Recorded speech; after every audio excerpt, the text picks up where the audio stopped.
Todd Partain, the director, producer of the documentary Eyes in the Dark, the Sasquatch Experience. It's a pleasure to have him joining us also. The Mouth of the South, Henry May, and the former Secretary of State, James Baker. What an eclectic group we have tonight. Henry, let's start us off with some news, mister. Oh, some news. Well, let's see now.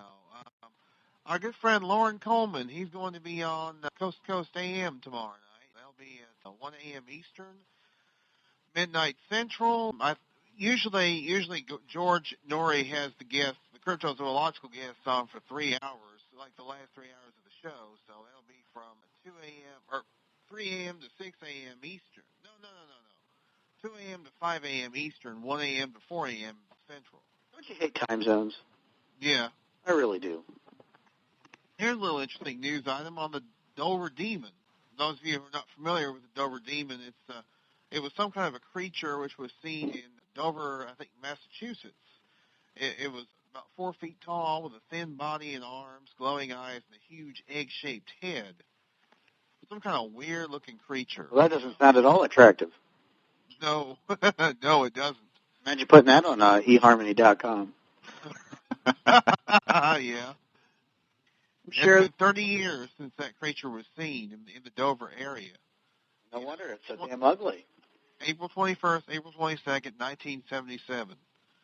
So 30 years this weekend, you know. Oh, and this is kind of an anniversary for us, Sean. This is our 6-month anniversary tonight. Exactly 6 months ago. You cheap bastard, didn't even send me flowers. We had Tim Cassidy on. He was our first guest.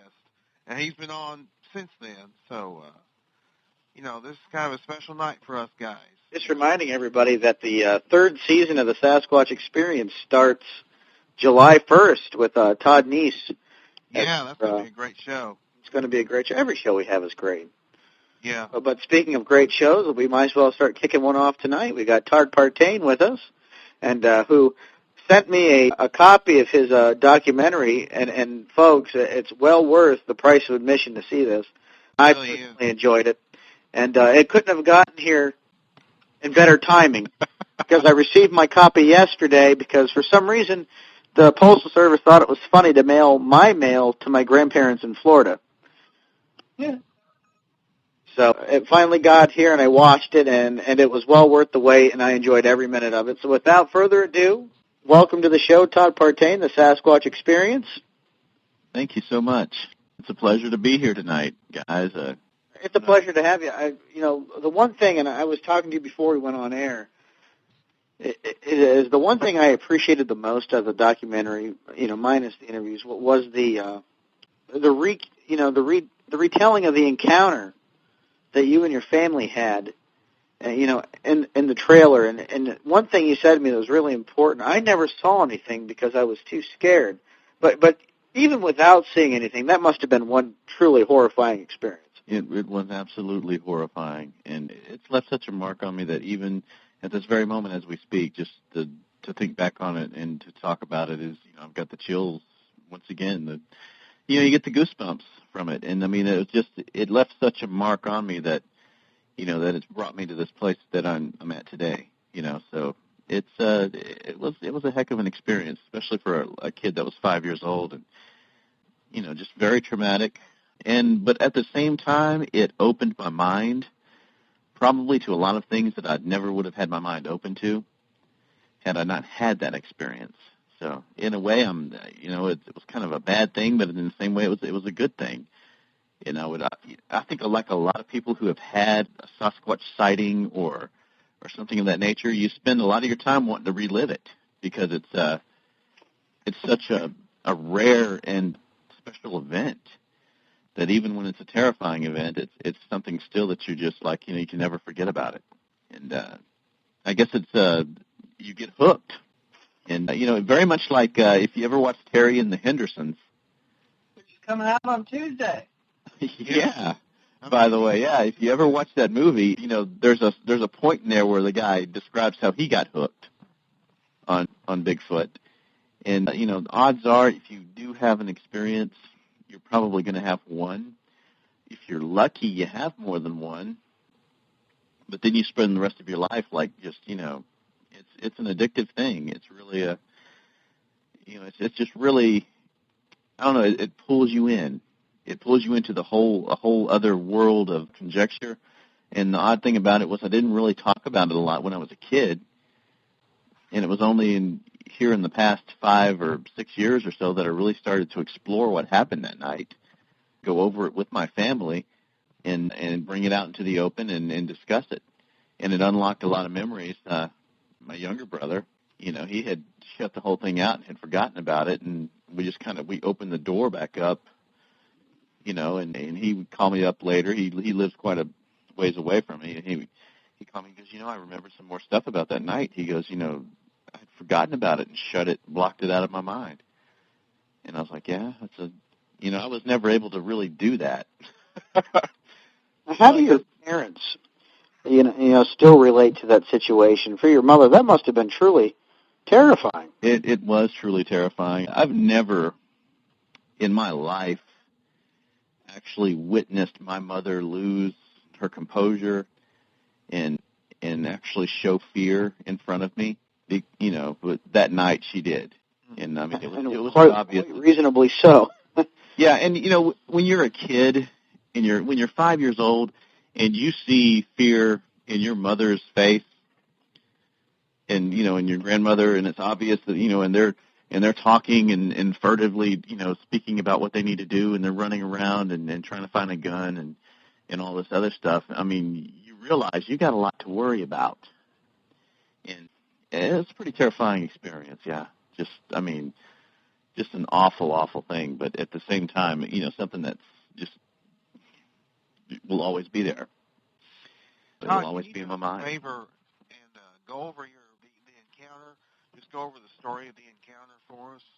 Okay. Well, it was about 1975. We were about every other weekend or so. I was about 5 years old. Me and I had an older brother. His name was Keith. A younger brother. His name's Kirk. We would travel up to Arkansas. My grandfather, and we would visit him. My grandfather was the sort of the town police chief, if you want to call him that, probably more of an Andy Taylor at Mayberry kind of situation than, any kind of a big-time thing, because it was a small town in Glenwood. It was called Glenwood in Arkansas. And he had just acquired a trailer house on the side of a mountain at nearby Caddo Gap, which is right next to Glenwood. Now, anybody that does any kayaking or canoeing knows that area well in this area, in Louisiana and Arkansas and whatnot, because that's just a prime area to go canoeing and kayaking, and it's just a beautiful place. But back then it was largely an unpopulated area. And my grandfather had just gotten this place, and I remember we went up, and I remember we drove up a mountain, and it was pretty harrowing getting up there, and we got up there, and we played outside. I remember we weren't allowed to go very far away from the actual trailer house, and it was kind of an interesting day. We're surrounded by the woods, and kids are kids, no matter where you go. We're doing kid stuff, and there was kind of a different feeling in the air. Can't really describe it, but there was that, kind of a, I don't know, it was just almost like like when the hair stands up on the back of your neck. I don't want to say that we felt like we were being watched, but there was a different feeling about where we were that day. But, as a kid, you just kind of shut that out and just go out and do your kid stuff and play and fight with your brothers and do all the normal stuff you do. Well, it started getting dark, and my grandfather deputized my father, and he would do this pretty regularly when we went to visit.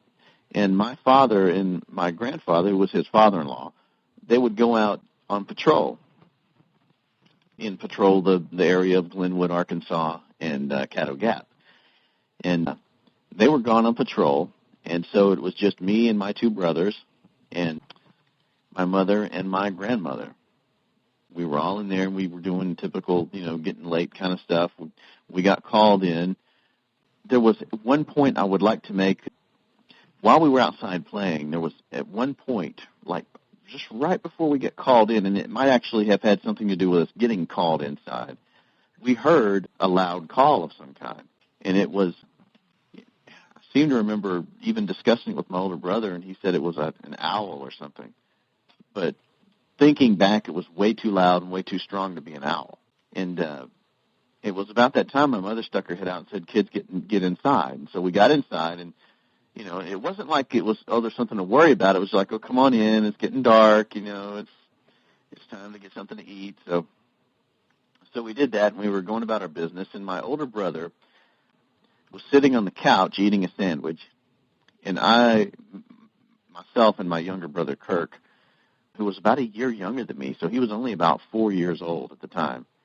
We were sitting at the table eating our SpaghettiOs and alphabet soup or whatever it was, and we noticed that my older brother, sitting on the couch, kept putting his hand up over his eyes, shielding his eyes like a person would do if they were shielding their eyes from the sun. They're outside. And I thought that was pretty odd. So asked him what was going on, and my mother said, "What's going on, Keith? What's the problem?" He goes, "There's something looking at me through the window and the door." Now, the door to that trailer home had the old Jalouse-type windows that crank open. It's just a bunch of glass louvers, and there's a little crank on the inside there, and you crank it, and the little louvers would open for ventilation and whatnot. And the top louver, the louvers in there, they had some kind of a diffused glass in them, but the top one apparently had been broken out and replaced, and it had a clear pane of glass in it.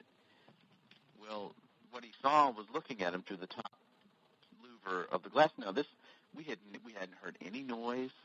There was no indication that anything was outside at all. And of course, there was a little porch out in front of this trailer that had just been put in. It was made out of 2x4s and pretty solid. I remember it was stained with a red stain, but so we all reacted to this, immediately upon hearing that there was something looking inside. And of course, my mother was like, "Oh no, there's nothing out there." And so my mother immediately walks up to the door. She looks out and she just let out a gasp, and her reaction was just one of, she turned around and looked at my grandmother, and just to see the fear in her face that I saw that night, I will never forget it, because that was instantly when the adrenaline just kind of shot through me, and I was immediately terrified, because I could tell she had seen something that had just terrified her. So she had let out a gasp, and she went over and started talking to my grandmother, and they were very animated. And my grandmother went over to the door, but apparently she didn't see anything, or if she did, I don't remember if she actually saw anything or not. But I remember they got a blanket, and they attached the blanket somehow over the door so that this creature could not see in anymore. Well, apparently that made it pretty mad, because it started making noises. The thing I remember after that was there were grunts, a sound like a growling, a really low growl. And the thing that I remember the most is the breathing. You could tell it was something huge outside, because it was breathing, and you could just tell it reminded me still even today of when you hear a bull or a horse breathing. It was that kind of a huge kind of a sound of there's a large lung capacity that's going on there. And it was pushing on I can remember it was pushing on the trailer house a little bit, and I can remember it hitting the side, slapping, almost like a slap. And it did that for a little while, kind of along the front, and then apparently it worked its way around the trailer. And at this point, my mother and my grandmother, they're searching for weapons. So they go and they find a shotgun, but they don't have any shells for it.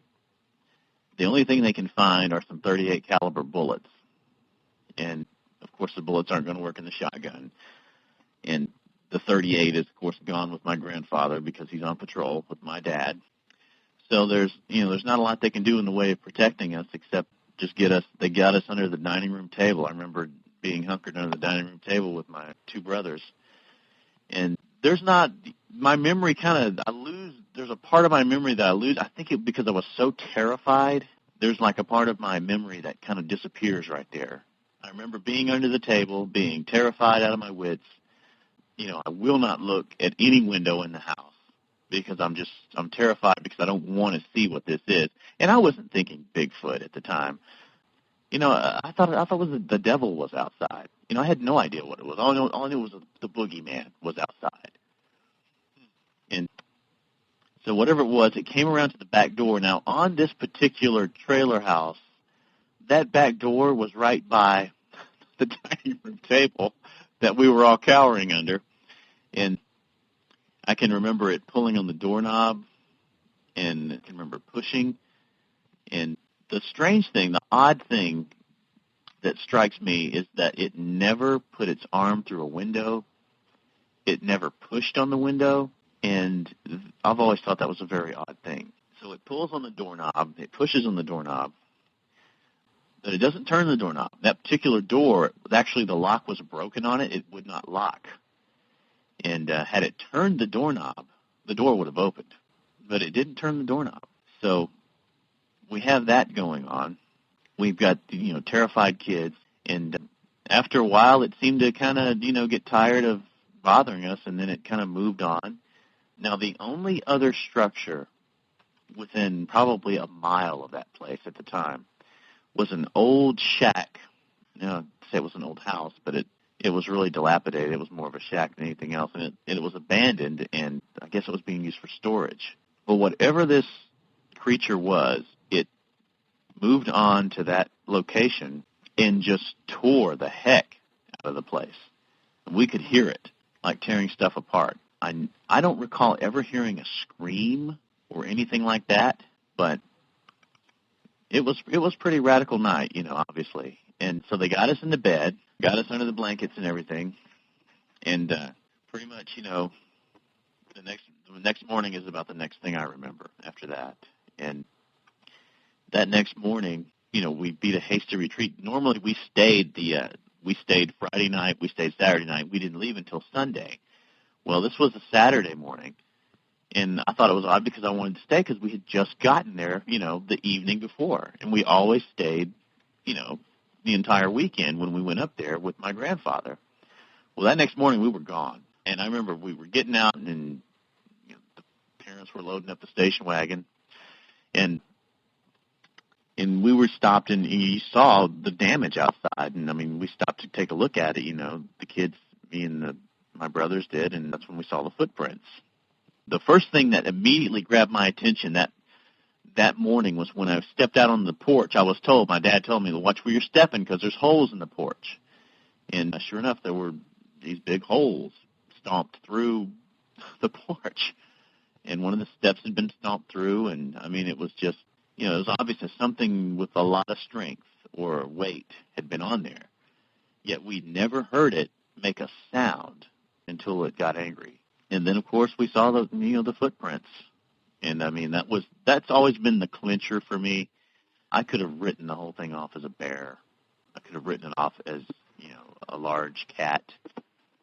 But, the image of those tracks will always be in my head. As a matter of fact, the one that was closest to the stairs is the one I focused on, and it was a huge human footprint. That's what it looked like to me, just a very large human footprint. And I can remember the soil there was I want to say it was like a shale, like a crushed shale, kind of slate kind of stuff, like a very fine flakes of rock, basically. And you could see it really well, that it was it could not have been anything but a humanoid type footprint. The toes had a grade on them, just like a human foot does. It was long. It was very long. And, of course, I'm 5 years old, so, it looked huge to me then, but I'm sure it would still have looked huge to me now. The thing that also got my attention was that, I certainly wasn't leaving any tracks in this soil. And I couldn't tell that my father was leaving any really deep, discernible tracks. These tracks were about maybe an inch deep, inch and a half deep. Yet, my father was walking around, and he was barely leaving a mark. And I just thought it was very, that image stuck in my head, and that's when, the first mention between me and my older brother of, it was Bigfoot. That's when that first comes to mind. And that was the first time it had even registered in my mind that we possibly had been dealing with Bigfoot, not just, some monster from hell or something. But that's pretty much my story. My older brother, who was the first one to see the eyes looking through the window, he passed away several years ago, about probably 3 years now. And one of the things that bothered me was I had never really gotten his story down on tape really well. I did sit down with them years ago and get everyone to tell their version on videotape, and the tape was handed over to a production company for another movie that I know at least one of you guys is familiar with, and we never got the tape back, and so I lost it. So the record that I have of his actual experience, I lost, and I came to the realization, that I've lost my grandfather, so I can't get his version of the story anymore. My little brother's on the other side of the country, so it's kind of impossible for me to get him down on tape again. So let me sit down and get who I can get, my parents and myself. And so I did that, and it was after that I heard about the Texas Bigfoot Conference, and I said, I gotta go down there. And my wife's like, "Are you crazy? What are you talking about, Bigfoot Conference?" And I said, "They're having a Bigfoot Conference." And of course, my wife, practical, joker that she is. Well, what is Bigfoot going to be there? Well, no, but a lot of people that are interested in it will be there. And so I went down and I interviewed some folks, and I was really lucky, guys. I met, Bigfooters are some of the greatest people that you'll ever meet, because these folks sat down, took time out of their day to sit there and let me fiddle around with my video camera and my little kit and gear and all that. And they let me put mics on them, and they sat there and they told me their stories. And I don't think there's anything more interesting than that. And to me, the whole purpose of what I was doing, I've accomplished that, and I want to keep doing it. And that is to get people's stories down, first person from their own lips, so that the world will know that there are people out there who have seen this thing. There are people out there who have experienced it in one way or another, and it changes your life to a certain degree, because it lets you know that there are things in the world that that we in our modern so-called society that we ignore, or we try to poo-poo or whatever, and call it nonsense, but isn't in fact is true. And so that's basically been the focus of what I've been working on. Now, Todd, stepping back to just the sighting for a minute, and how long, if you were to give an approximation of time, do you think this whole ordeal lasted? I think we're probably talking about somewhere in the neighborhood of about 30 minutes. That's a pretty long time. I mean, most experiences, sightings, encounters, you don't hear of, lasting that long, and I think that's just, very rare in itself, and unfortunate that you had to go through such an ordeal, but you're very observant. You're able to take some details from that, and then later on, really go back and do a more thorough and investigation. I think that's remarkable. Well, it's an obsession. I mean, it's always been an obsession of mine to know what happened that night, because the first thing I wanted to do is I wanted to, when you're a kid, you deal with things. I don't know what it is about when you're a child, you can deal with things better without becoming obsessed about it really badly. But I guess I was obsessed to a certain point, because it was after that experience a couple of years later when I really, became a good reader and everything, and I would go to the library and I would seek books out on cryptids. Of course, they weren't called cryptids back then. They were just called monsters. And so, I sought out books about sea monsters and the Loch Ness Monster and Bigfoot and everything I could read, because I guess I wanted to ask myself the question, is it possible, that what happened that night, that what I think happened that night happened? And the thing that, I always go back to the footprint. I could have written it off as anything else if it hadn't been for the footprints. And the footprints were just, not a bear track.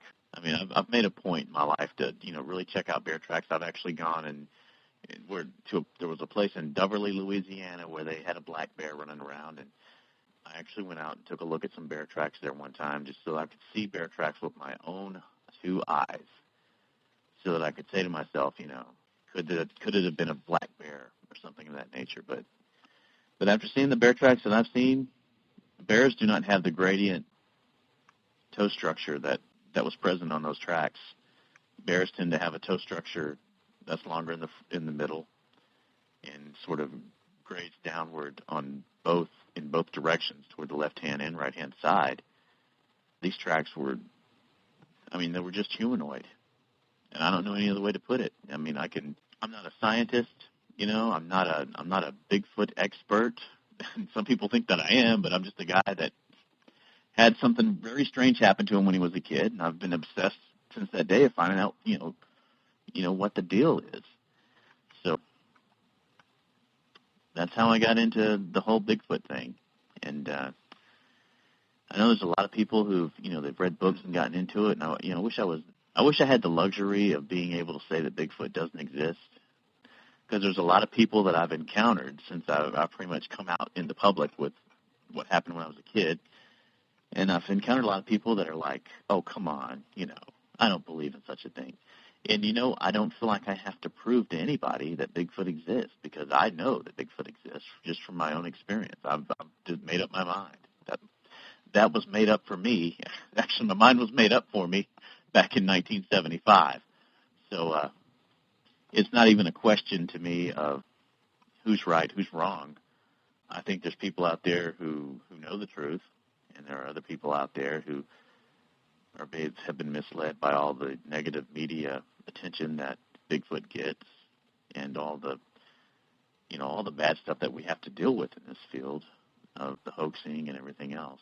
That really is just pushing back the definition, the eventual classification of this unclassified primate, or unclassified hominid, I should say.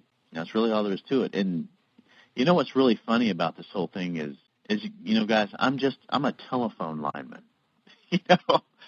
I'm not a scientist. I'm just an ordinary Joe. I did the film because it was something that needed to be done. I've worked in the media before, and that was the reason I had the equipment to do what I did. And I had the equipment laying around. I used to shoot wedding videos for a living. Before that, I worked for the cable company, make TV commercials. But I had kind of gone on to the telephone company because I needed to make a living. But that question was always in the back of my mind, and just every time that I would think about it, like, I got to take my video equipment, and I got to get this stuff down. Because, I was participated in a project one time where we kind of got filmed on it and everything, but I didn't feel like they told the story the way it needed to be told. And that's what I want to do. I want people to be able to tell their story firsthand and do whatever we got to do to make it, interesting for people to watch, and just get it out there so that other people who have had an experience, who in the past were afraid to talk about it, are willing to come forward. And I've met, as a result of just doing this, I've met people. I've gotten emails from people. There are people that, who eventually I will go out and I will meet with these people and do what I can to get their stuff down as well. Yep. That incident, I've always felt that incident, guys, was a warning.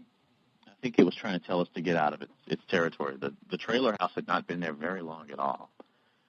From what I understood, it had just been there for just a few days. The soil was still disturbed, where plumbing and whatnot had been put in. I always got the feeling that we were being told to get out. If you want to go, I can't go into the psychology of a Sasquatch, because I just don't know. But I get the feeling, whatever was there that night, had it been a bear or whatnot, any other large creature large enough to do what that creature did, it could so easily have pushed a window in. Yet whatever this creature was, not only did it come to our front door so quietly that we didn't even know it was there, when it did make itself known, or at least when it realized that we had discovered it and blocked its view, and he either got angry or decided to make an example out of us, it worked on us there, and then it came to the other door. So this thing had a recognition of what doors were for. That, there are little things like that that stick in my head that I'm just like, that just make you wonder about the mentality that was at work there that night. I mean, obviously, if this creature had really, truly wanted to hurt 2 women and 3 young boys, it could have easily done so. But it obviously didn't want to take it to that level.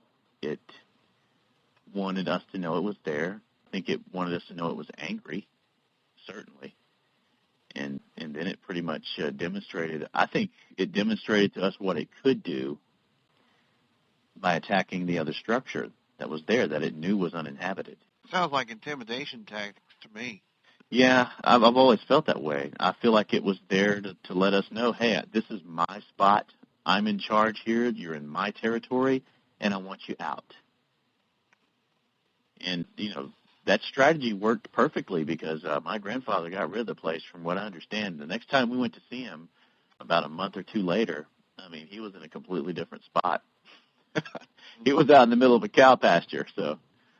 Now, yeah, whole different. Yeah, he got away from the mountains and kind of got out in the meadows a little bit better.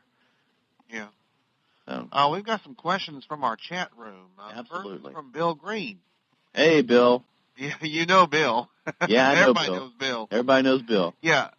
Question for Todd. Hey, Todd, I still enjoy watching your documentary. Are you thinking about doing other documentaries about Bigfoot? Absolutely. It is my goal, as a matter of fact, to do that. The only thing that's holding me back is funding. I had to promise my wife, I said, this is going to fund itself. I said, I make back the money that it cost me to make the documentary. And then, if I have a few $100s left over, then that can go into the next one. And as soon as we do that, as soon as we pass the break-even point, I'm definitely going to jump right back out there and do something else. And, I mean, there's already people that I've got relatives in South Louisiana who want to take me out and show me a spot. And there's actually a guy down there who's a disc jockey for a radio station. Says he saw a Sasquatch cross the road in front of him. And there's a place down there where they've been having some activity. I'd like to go down and document. There's a lady in East Texas that I plan on talking to. There's several other people as well that I just really want to go sit down with and get their story. And, it's my dream to be able to put all this stuff down and just get it out to people. Eventually, I would like to develop a website where you can go and basically just get people's encounters. By the way, folks, he does have a temporary website. It's www.bigfootchannel.com. If you want to order the DVD from there, you can. He's got some reviews of the DVD there. So if you guys are interested, that's www.bigfootchannel.com. And we've got another question from the chat room from Monster Hunter. During your making of the documentary, did you ever come across anyone playing tricks? Anyone playing tricks? Well, what I did was I sought people out who, at the convention who had experiences. I let them tell their story. And then I went out and with a friend of mine who, just a huge guy, and if you get the documentary, there's a whole segment about the poor guy at the end. He's a friend of mine from junior high, and just all my life I've known this guy. He's this huge guy. He's got shoulders he's just a big guy. And he was perfect. I knew from the beginning he would be perfect to play Sasquatch for me. And he did it without hardly any convincing at all. And he was really excited about it at first. But as he found out, that it wasn't just the most fun in the world, and we even had an experience with some police and everything else that was kind of interesting. But he was just great the whole time. And we just tried to, do a little bit of a recreation whenever we could and whatever we could do. We shot a little film, shot a lot of video, and we just tried to make things as interesting as we could. And that's just all from telecom school, We just tried to break up. The recreations were amazing, especially of the Skookum Cast incident. That was really interesting how you had him lying down and reaching over for the fruit there. Yeah, we actually researched as much as I could about the Skookum cast, and I spoke, with Rick Knoll at least, once or twice about it, and basically just got all the information I could, and we just recreated, did the best job that we could with what we had. We didn't have much because we had basically a budget to, pay for Happy Meals and, and of great course, to have your family there helping. Oh yeah, and your kids. Oh yeah, I used my They kids were so for. cute on the special features. They were so cute. Yeah. How old are they? There's something else. Well, the person you don't see is my oldest daughter. She's 13. Okay. And she actually shot a lot of that stuff. She shot some of the film. Wow. Some of the motion picture film, and she shot some of the video as well. Her name is Morgan, and she did a great job. I never really got her on camera because she just wasn't there for a lot of it, but when she was there, she was just the greatest help. My son shot a lot of video. He documented a lot of the behind-the-scenes footage. There was just so much I couldn't put in there because I just didn't have the time. But he just did so much work, and a lot of the stuff I shot, and of course, he acted in the thing as well, and did a great job of that. My little girl, my youngest, she's 5, and she was in it too. But the family really helped out. My wife has been so patient because my wife is, she doesn't want to have anything to do with Bigfoot or anything like that. She doesn't like to even go outside a lot. She says she's a city girl, and she refuses to go into the woods with me and do anything like that. But she had a lot of patience. She understands how important this is to me, and her biggest thing was, how much money is this going to cost us to do this? And I said, I've already got, the biggest plus is I've already got the video equipment from when we used to do wedding videos. And I said, so I've got that angle covered. I've got, pretty good little equipment package here that I can work with. It's old, but it's still good. And, we do what we can with it. I wanted to experiment on the recreations. I wanted to try to recreate the old look of people's memories. And I thought film would be the best way to do that. And I really tried to, kind of mimic without trying to exactly mimic, but kind of halfway mimic the Patterson footage a little bit, and actually learned quite a few things that really convinced me that the Patterson film is definitely the real deal. Just from experiences I had making the costume and doing everything I could to make it realistic, and realizing that looking back at the Patterson footage, there are just things about that footage that I don't know if anyone else has ever brought up. But as a guy who's, made a costume in his garage, trying to be as realistic as possible.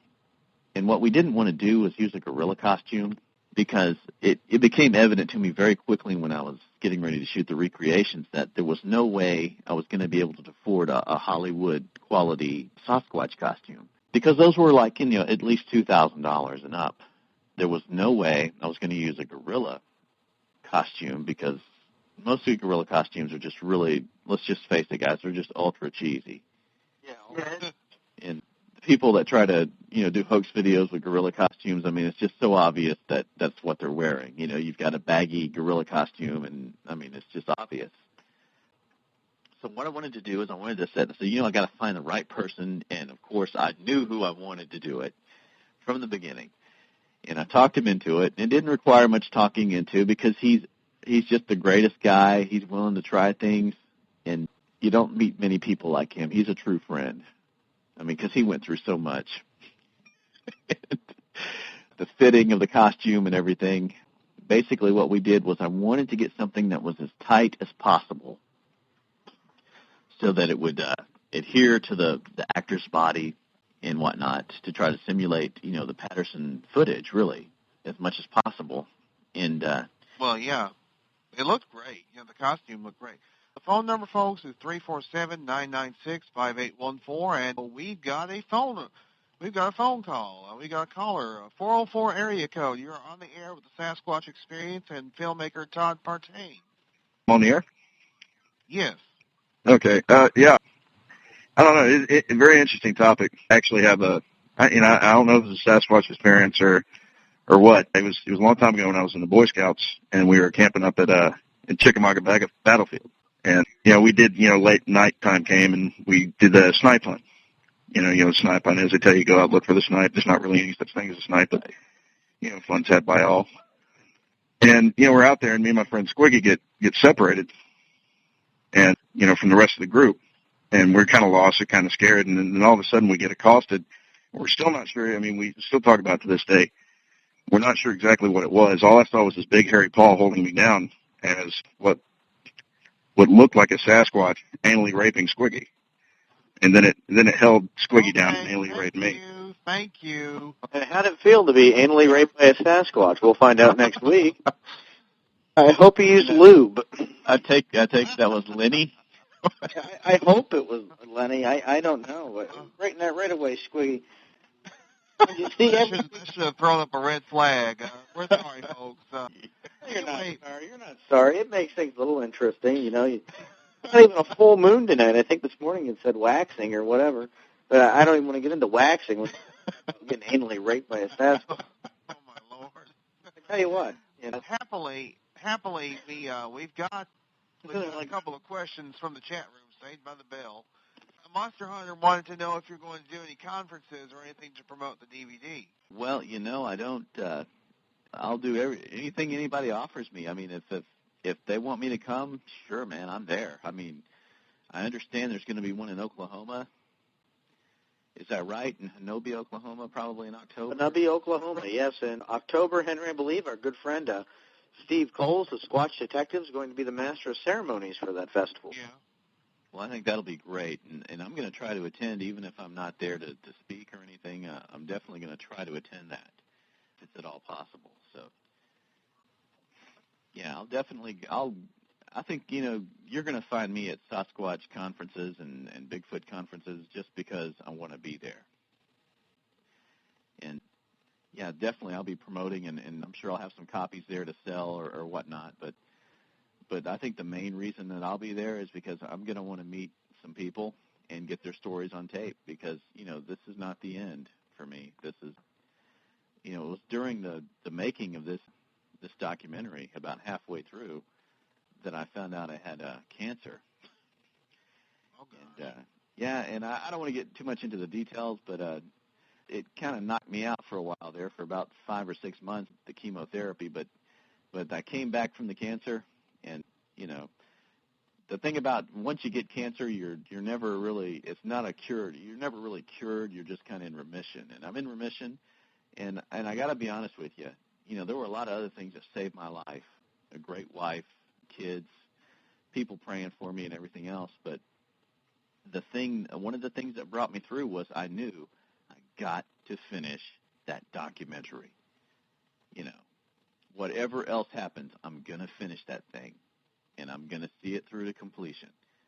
Yeah. And so it's kind of funny to say, but this documentary actually saved my life in a little bit because it gave me the determination, not so much of the support and love like my family got, but it was a thing that I knew it was like a job left undone that I had to finish. And I wasn't about to. It was one of the things that let me go. You're not about to give up. You're not going to give up, Todd, because you love your wife, you love your kids, and you're going to be there for them, and you're going to finish the Bigfoot documentary. It's going to happen. So that's one of the things that kind of got me through all that. Yeah. So we had a lot of interesting adventures while we were making the documentary. I can tell you some pretty funny stories, but probably the most hilarious one was. By the way, Monster Hunter, he actually goes by Indy. He sent an invite to you, Todd, for a Squatch Fest. That will be at Indy. Can you tell me where that's going to be at? We have in Ohio. We have all the details of Squatch Fest 07 on the blog, SasquatchExperience.blogspot.com for our listeners. Okay, great. Todd, as soon as we get that information, we'll pass that along to you as well. I appreciate it. Ohio's a pretty good jaunt for me, but, I'll certainly try. Okay, we have another question from Corey, but before we get to that, I want to make a point here. You were mentioning about your homemade costume. Well, also in reference to the Patterson-Gimlin movie. But, well, Doug Hychick spoke at the Willow Creek Symposium a few years ago, and he made the point, that the only way that footage could actually be, so good to, and so well hoaxed would be if you take somebody who's about 6'7", cover them in glue, which would probably kill them anyway. Oh, absolutely. And then take over 30,000 hairs and glue them onto the body one at a time. I agree completely with that statement, because just from my experience personally, doing what I could with, what we did was, the way that I constructed the costume, I wanted it to be skin tight, because I wanted the muscle groups to kind of show up a little bit. What I didn't want, death for a Bigfoot costume would have been for it to be baggy. Mm. And so what we did was we went and got some black long john thermal underwear that were about a size too small for my actor. And I had him put them on to make sure they were skin tight on him, as tight as I could get them. And then I went back and put the hair on. And what I did was we went and bought hair extensions from Walmart. And I just wiped them out. I mean, let me tell you something. You get some strange looks when a guy walks into Walmart and buys every hair extension they got off the shelf. Oh, my gosh. In the women's, HBA section there. And, I mean, you talk about get some strange looks. I got quite a few. But we got some spray glue, and I glued that puppy together. We used an old ski mask for the hood, and just did what I could with what I had. And what I discovered was, looking back at the Patterson-Gimlin film, it's got to be real, guys. It just absolutely, positively has to be real, because it looked very real. As tight as I got that costume, and as much as I trimmed the hair to try to simulate muscle groups, it's just nowhere near what the Patterson-Gimlin footage was, still to this day. And I'll tell you one thing. There's one thing that probably no other human being has ever brought up, and if they have, I'm sorry, and this is it's actually kind of funny, and people could make jokes about it, but the thing that really causes me to believe that the Patterson footage is real is that the Bigfoot has a butt crack. Right. There is definitely a separation between the gluteus maximus muscles, and I couldn't achieve that with my costume, just for the simple matter that just about no matter how tight you make something on somebody, you don't really get a good delineation of the separation between the between the butt cheeks. I mean, let's just say it, come out and say it. You don't really get a good delineation, and there are frames of the Patterson footage where it is very clear that the creature you're watching has, let's just say, a crack. And yeah. And there's just, I don't know of any other way to duplicate that unless you did exactly as you mentioned earlier, took a human being and actually glued hair onto their body. A very large human being, not just tall, not just a 6'7" individual, but a 6'7" individual with a huge, huge girth. Just a huge, it would have to be a huge individual. And you're going to have to put all this stuff on them. I don't see how it could just be possible. I mean, because there's the parts that would have to be padded, the rear end and the breast and everything. If you made a costume like that, it would be so constrictive and restrictive in movement that I just don't think that it would work. Do you still have the costume, or was it destroyed when you were taking it off him? Because it sounds like it's, as much as you put through putting it together, it sounds like when you peeled it off him, it probably didn't come off in one good piece. It came off really well. I mean, we got him in and out of that costume several times. It wasn't easy. The glue tended to shrink when the costume was off of him. I wasn't allowed to bring the costume into the house, obviously, because of the hair shedding.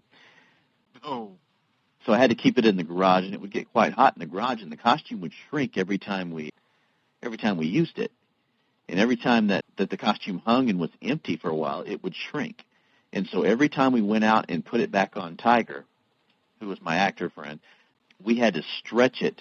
I mean, it sounded like it was ripping. I mean, that was the stretching that had to go on. He had to literally force himself into it every time. and especially the headpiece, it would get really small, and we would have to pull and tug. And there are actually photos on the if you go to BigfootChannel.com, there's actually a photo gallery showing him in a great deal of pain as I stretch and pull the headpiece over his head, trying to fit it to him. That costume, interestingly enough, has actually become more famous than anybody. It's on loan right now in New York City. The Phoenix Theater Ensemble, through Lauren Coleman, requested that somebody loan them a Sasquatch suit for a play that they're putting on called On the Verge. It's kind of an off-Broadway play. And apparently a Yeti makes an appearance in that play, and they needed a costume, and they had a shoestring budget, and they needed a costume. So I told Lauren, I said, sure, no problem. I'll send it up to them because, my plan is to make another one anyway. So sent the costume up there. It's being used. I think their play actually starts on the 27th, and it's going to run for about 6 weeks. And then after that, guess who wants the costume after that? Your friend Lauren Coleman. He wants it for his International Cryptozoology Museum in Maine, in Portland, Maine. He's gonna put it in the museum. So it just really shocked me. I mean, here's something I made in my garage for $50, and it's going to be on, in New York and in a museum in Maine. I mean, it's really amazing just that something I made in my garage has made that kind of a journey. So. Yeah. Well, at least we'll have a good home after that, on display at Coleman's Museum for I'm sure Lauren a little piece of Sasquatch history. Yeah. I'm sure Lauren's going to take good care of it. And, I'm probably going to end up sending him a couple of more movie props that I use. There's a footprint that I had to construct because during the opening sequence of the documentary, there's a point where the camera pans down and you see a footprint in the ground. I wasn't able to put a footprint in the ground that was satisfactorily. I mean, I tried. I made a fake foot for the shot and went out and pounded it and jumped up and down on it. Did everything I could, and I couldn't make an imprint in the soil. So I ended up having to make a wooden cutout, which I had to bury in the ground with a shovel to simulate a footprint. I'm probably going to end up sending that to Lauren as well if he wants it. But if you're out there, Lauren, listening, and you want that, just, drop me a line, and I'll send it to you for the museum.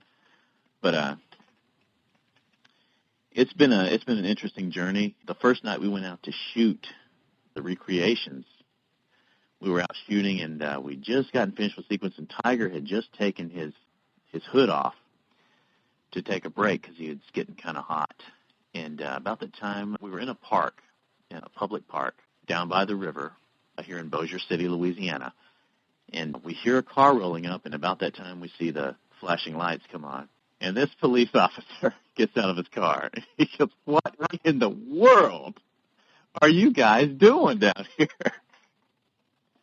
We have one more question, Todd, from the chat room. From Jim. Jim asks, he'd like to know what the other adults thought of the experience.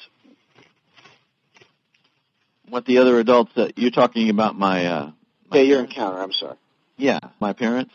Well, they just kind of accepted it, and just kind of went on for being what it was. My father, the funny thing about that, when you're 5 years old and your parents are trying to keep all their conjecture and everything away from you. But my mother stated several times that when she looked out, she saw a hairy face. She saw the eyes. And she described it as looked like, a big hairy hippie. Of course, there would have been you have to understand my mother is an Arkansas hill woman, and when she said she saw a big hairy hippie, that would probably be the way she would describe what she saw. So, Henry, that would have been the perfect time to end the show with California Dreaming. Yeah. Well, anyway, Todd, we're going to go ahead and wrap things up here. We want to thank you very much for coming on the show, and the documentary is great. I just watched it the other day again. And Henry's wore out his copy is what he's trying to tell you. I thoroughly enjoyed the DVD and appreciate you sending that to us. and appreciate you being on the show. Thanks, guys. Folks listening out there, please get this DVD. It's important that you watch it. And one thing we didn't touch on as much as I would have liked to, because there's so much to talk about with it, are the interviews with Rick Knoll and Bob Strain, which is really funny because I knew Bob Strain was in the field, but I never knew why. I never knew up to this point that Bob Strain had an encounter, which, you learn something new every day. Yeah, Bob's a hidden treasure. He really is. Oh, yeah, and speaking of Bob and Kathy are co-producing with myself the new show in the former Sasquatch Experience Light time slot, the new Wednesday night show, Let's Talk Bigfoot, hosted by Melissa Hovey and Teresa Hall. Starts this Wednesday night at 10 p.m., right, Henry? 10 Eastern, 9 Central. And be sure and tune into that because their first guest will be none other than the ever controversial M.K. Davis. Oh, boy. And they'll be debating his recent findings on the Patterson-Gimlin film, which, how old is it this year, Henry? 40 years this year. 40 years old. Amazing. And no one can still prove without a shadow of a doubt that it's a hoax. And I think that says a lot for the tenacity of the film. I've always been a fence-sitter on it because, and up to this point, I don't know why. For me, the clarity's not there, but listening to M.K. Davis, M.K. really brought me around to seeing the things he was pulling out of the film. And once you truly sit down with M.K. and let M.K. talk before we start throwing judgment at him, the man makes sense. I don't agree with his recent findings that it's a native person, but that's MK's opinion. He's entitled to that. But I won't take away from him the fact that he's done incredible work on the film. Right. Yeah, it's pretty amazing. That speaks volumes. So again, Tom, we want to thank you very much, and we love the documentary, and we're hoping to see more. Well, thanks, guys. I had a great time, and that is my plan, to continue doing what I'm doing. Well, as long as you continue to do it, you always have a spot here in the show. So thank you, sir, and I'll keep doing it as long as I'm above ground. There you go. All right. All right. Take it easy, Todd. Thanks for joining us. Yeah. Henry, who do we have on next week? We're hoping to get Autumn Williams on next week. She is the founder of OregonBigfoot.com, which has just recently undergone a renovation. It looks great. I can't wait. I hope we do get Autumn Williams because I'd love to talk to her.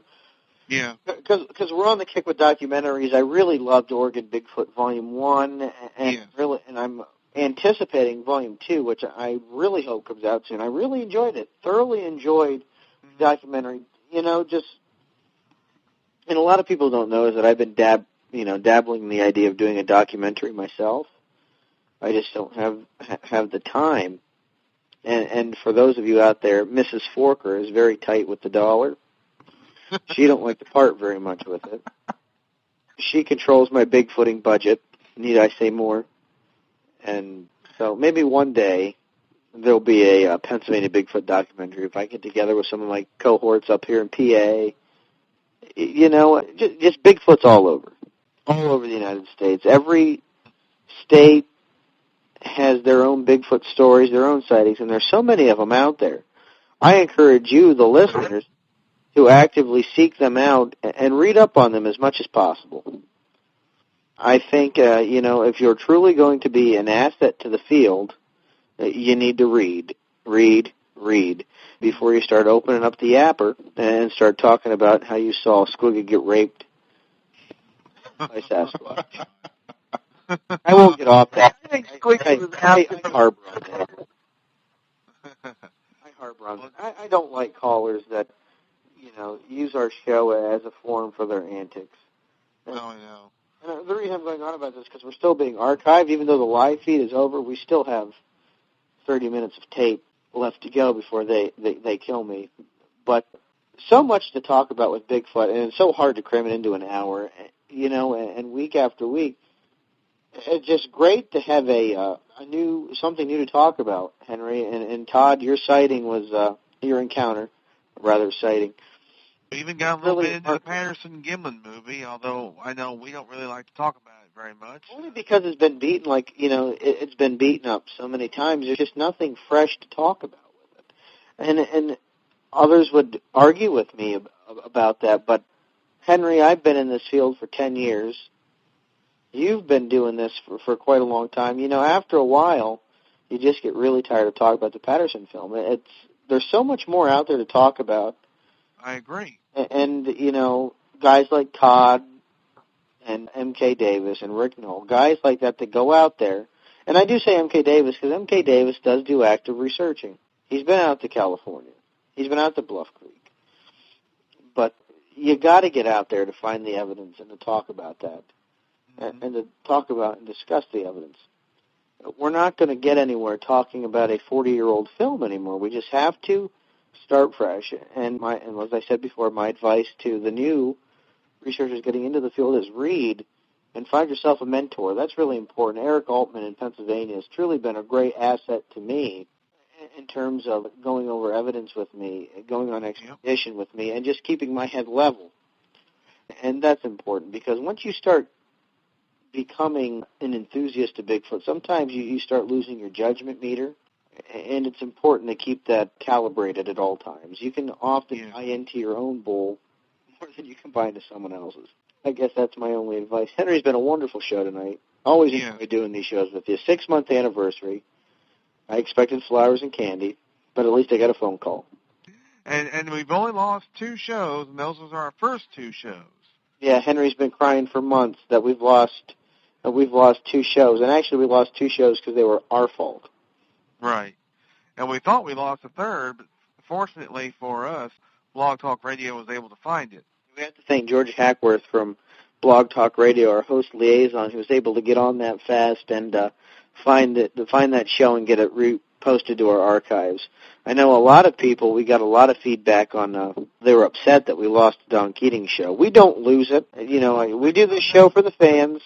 Yep. Fans, listen to us, the fans, for the enthusiasts. And anybody out there who would like to be a guest in our show and you know, you're an active researcher, you know, just give us a call during the show, 1-347-996-5814, or email us at your Sasquatch Experience at blogspot@gmail.com, or go to our blog, sasquatchexperience.blogspot.com. We're easy to get a hold of, and we just love doing this show.